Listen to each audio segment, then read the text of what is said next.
नमस्कार मंडळी, राम राम, जय खानदेश. मला गणकच पोरी आणि बाया विचारतीस की ताई तुला स्किन रुटीन काय आहे, सांग ना. सगळ्यात पहिली गोष्ट तुम्हाला असं वाटत संगीताईने स्किन भलती glossy, healthy, spot free, pimples free, open pores free असं अशी तर असं काही नाहीये. इवन स्किन भेटाले पण ना नशीब लागस.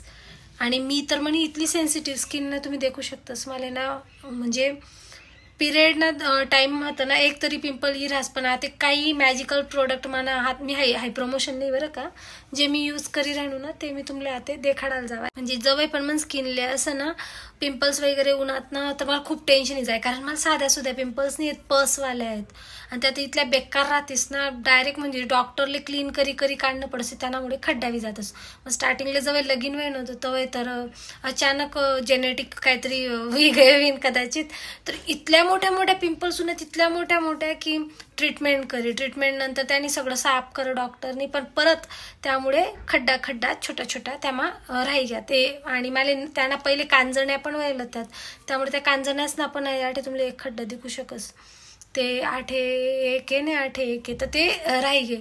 मग त्यानंतर मग चालूच राहाय काही वय, आणि मग स्किनना 12 वाजेत.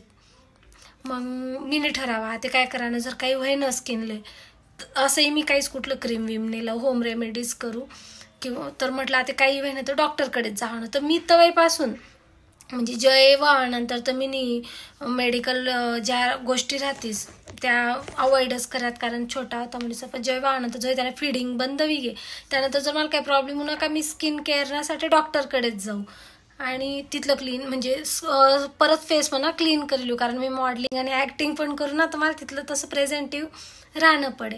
पण माणूस कितलं करीन कटाळानी आणि वय काय मी ट्रीटमेंट करू तर तिथला पुरता भारी वीज आहे सगळी स्किन 2-3 महिना, पण मी स्किन केअर नाही करू ना कधी मी सनस्क्रीन वापरा ना सिरम वापर, तर परत मग ते मॅलाझ्मा म्हणतस त्यानं प्रकार सुरू घ्या थोडा जो प्रेग्नन्सी टाइमला नाकवर असा एक डाग गेता आणि आठे पण ना असा चट्टा छोटा दिखायला लागणार. मग मला यायला लागणार टेन्शन.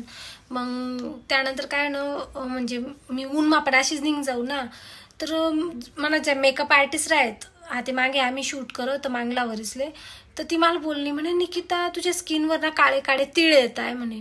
आणि त्या तीळ ना म्हणे एक मैत्रीण होती शीतल, तिला आम्ही जो 12वी मात होता तर तिला पूर्ण चेहऱ्यावर तिळ येत, तर ती इथली टेन्शन ले ना की इथला तिळ राहणार काय करू. मी म्हटलं नॅचरल आहे त्याला काय शितोय आपले काही माहित नाही होतं, पण त्याला पण आपण कंट्रोल करू शकतो साहेब, मला नंतर माहित पडणं. म्हणजे इथल्या तीळ का बही राहणार, तर ते तीळ नाही ते वेगळाच काहीतरी प्रकार होता जे स्किन जास्त फेअर राहिनी आणि डायरेक्ट ऊन मागई, तर तवय तेवस जसं फॉरेनर्सले पण नाही का असं छोट्या तीळ सारखं रास सेम तसं. मग मी तवय लक्ष नाही दिलं, पण आता मी परत मागलावरीसले मला स्किनना प्रॉब्लेम आहे ना, मी परत ट्रीटमेंट चालू करी. म्हटलं फायनल सोल्युशन पाहिजे आता आपल्या म्हणीसन मी स्किन केअर करायला ठरावं. मग झामलं मग पहिले मामा अर्थ ना प्रोडक्ट वापरात मस्त आहेत त्या, पण त्यांना एक वेगळा व्हिडिओ बनावसू ज्यासले नॉर्मल डेली रुटीन करणावीन ना तो एक वेगळा बनावसू. पण सध्या मी जे फॉलो करेन ना ते मग स्किन टेक्चर काय मी तुम्हाला सांगस. मनी स्किन ऑइली आहे. दुसरी गोष्ट मनी स्किनले म्हणजे काही वर्षपूर्वी इथली डॅमेज बी जायला होती पिंपल्समुळे म्हणा किंवा सनबर्नमुळे म्हणा, कारण ती जास्त गोरी होती ना तसं व्हायला होतं, तर ओपन पोर्सना प्रॉब्लेम सुरू होई गया. आणि मग आता पिंपल्स तर कमी येतच आता म्हणजे येतच नाही ताते. तर फक्त ना हाऊ जो एक आहे ना हाऊ मी मागला या आंबा खायली त्याला, तर आंबा खावानंतर मला 8-1 आणि 8-1 अशा 2 पिंपल होऊन त्यात, तर त्याला डाग जावायला पण मला तिथला टाइम लागस. मग म्हटलं आता काय करा ना, आता आपले काय ट्रीटमेंट लेणीच नाहीये, आता आपली जी स्किन आहे तिलेच रिकवर करणं आहे. सिलॅसिक ऍसिड ना असे येतो तुमले उलट देखील मी व्हिडिओ सरळ करी दे काढसो. तर हाऊ फेस वॉश मला गणक जणच सांगतो दीदी तुम्ही कुठला यूज करतस, तर मी हाऊ फेस वॉश यूज करस. त्यानंतर सकाळी आंघोळ करानंतर साबणवरी नाही फेस वॉशवरी चेहरा धोस मी, म्हणजे साबणवरी पण धोस त्यानंतर फेस वॉश वरी चेहरा धोस.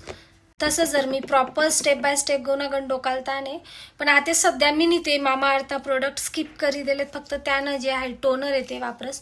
तर ह्या ज्या थोडं मी रेटिनॉल वगैरे यूज करी राहणू किंवा विटॅमिन सी सिरम, तर मी ते कसं यूज करेन आता मी ते तुम्हाला सांगच. म्हणजे डेली रुटीनमा टाकलेले आता मामा अर्थ प्रोडक्ट मी साईडले कर दिलेत. तर पहिले या फेस वॉशवरी मी चेहरा धुईलेस, फेस वॉश वरीच का बदो कारण तवेच ते विटॅमिन सी सिरम स्किनमा चांगलं जास. त्यानंतर मी हाई मिनिमॅलिस्टनं विटॅमिन सी सिरम मागाडेले 10% वालं. याना फक्त मी 4 ड्रॉप लावस 8-1 8-1 8-1 8-1 आणि बोटेसवरी फिरायलेस. त्यानंतर त्याला पूर्ण स्किनमा असं मिक्स होऊ देस. मिक्स व्हानंतर ह्याच्या म्हणून मामाअर्थनं हाई आहे मॉइश्चरायझर हाई यूज करस मी. हाई आहे पण आता मी स्किप करा आणि त्यांना जागर दुसरं मॉइश्चरायझर लय आहे आपल्या बजेटनुसार पण हाई बेस्ट आहे. यानंतर मग मी सनस्क्रीन लावस. या 3 गोष्टी सकाळी उठानंतर करण्याचे. आता तुमची स्किन कशी ती मला माहित नाही पण प्रत्येक स्किनसाठी हाई बेस्ट आहे. तुमने सांगायलाच विसरे गो की जे रेटिनॉल आहे त्या आठवड्यामध्ये 2च चक्कर लावानं फक्त रातलेच लावानं. आणि रेटिनॉल लावताना चेहरा धवाना, त्यानंतर रेटिनॉल लावाना आणि मॉइश्चरायझर, त्यानंतर तुमले सनस्क्रीन लावणं. आणि सनस्क्रीन सकाळी लावणं आहे म्हणजे बाहेर निघान पहिले सनस्क्रीन लावूनच आहे. आणि जे विटॅमिन सी सिरम आहे ते तुम्ही सकाळी आणि रातले दोन्ही टाइम यूज करू शकतो. फक्त रेटिनॉल आठवड्यामध्ये 2 चक्कर वापर नाही, जास्त रोज वापरायचं चालच नाही रेटिनॉल. आणि विटॅमिन सिरम दिवसभरमा 2 चक्कर. मग ज्या दिन तुम्ही रातले रेटिनॉल लावू शकता त्या दिन विटॅमिन सी सिरम लावा नाही, स्किप कर देवाना. इथल्यांसाठी परत व्हिडिओ बनवालो मी जेव्हा बट जायलो तू मी का बा तुम्हाला या प्रोडक्ट विषयी सांगितले राहीन. तो मी जवळ म्हणजे मी स्वतः मी सगळं फॉलो नाही करू कारण बजेट तिथला जास्त इथला महिना ना कोण स्वतःवर इथला पैसा खर्च करीन स्किनवर. आणि आपले बाईन जातले तिथला टाइम नाही राहत. आपण नवंच फॉलो करतोस पण जवळ स्किनवर सिरियस इश्यू दिखायला लागतं समजा ट्रीटमेंटले 5-6 हजार महिना घालापेक्षा जर आपण आपल्या स्किनमा हा या प्रोडक्ट ॲड करली जातं मला तरी वाटस की जास्त गरज नाही पडावं. फक्त काळजी काय नाही जवळ पण हाय जे विटॅमिन सी सिरम लावतोच ना आपण त्यानंतर मॉइश्चरायझर लावणंच आहे. आणि मॉइश्चरायझर नंतर जो आपला सनस्क्रीन आहे SPF 50 वापरस मी तरी तर ते तुम्हाला लावणंच आहे. SPF 30 ज्या घरमा राहतस त्यासाठी इनफ आहे. ज्या कंटिन्यू बाहेर जातस त्यासले सनस्क्रीन लावणंच आहे. दिवसभरमा 2 चक्कर सनस्क्रीन लावानच तवच तुम्हाला विटॅमिन सी न जे रिझल्ट आहेत त्या दिसतील. त्यानंतर मी रातले काय करस परत रातले या फेस वॉशवर मी चेहरा धोस. त्यानंतर हाय रेटिनॉल हाय पण मिनिमॅलिस्टनच शे तर हाय रेटिनॉल मी यूज करस. ताई पण कसं यूज करतस पहिले फेस वॉश करानं स्किन मस्त क्लीन करानी आणि त्यानंतर या रेटिनॉलला मी 3 ड्रॉप टाकस चेहऱ्यावर आणि त्यासले नॉर्मल असं फिरायलेस आणि रेटिनॉल लावानंतर मॉइश्चरायझर सेम. बराच जण असले असं वाटत ताई यूट्यूबवर तर गण भारी व्हिडिओ आहेत आणि मग तुम्ही का बरं टाका. खरं सांगायला गे ना तर मी स्वतः आपला भाग माझं वे राहू तर मला या गोष्टी इथल्या माहीत नव्हत्यात मी पण इथली ध्यान नाही देऊ. तर મને अशी इच्छा आहे की आपल्याकडल्या ज्या बाया आहेत पोरी आहेत त्या स्किनकडे ध्यान नाही देतच. आपण एक सांगायला राहिली की विटॅमिन सी आणि रेटिनॉल एज 25 नंतरच वापरानं, 25 ना पहिले वापरानं नाही गरज नाही 25 ना पहिले. तर 30 नंतर चालू करणं तर गरजेनंच आहे ते करानच. नाही तर मग तुम्ही म्हणतात की काय काम करस तर विटॅमिन सी ना आपली जी स्किन टेक्स्चर आहे त्याला मेंटेन करस, इवन स्किन करस.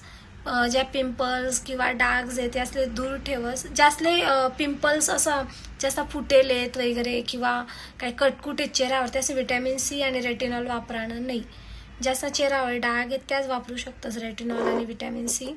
आणि रेटिनॉल काय काम करत सेम अँटी एजिंग येते स्किनले डॅमेज व्हापासून वाचाडस.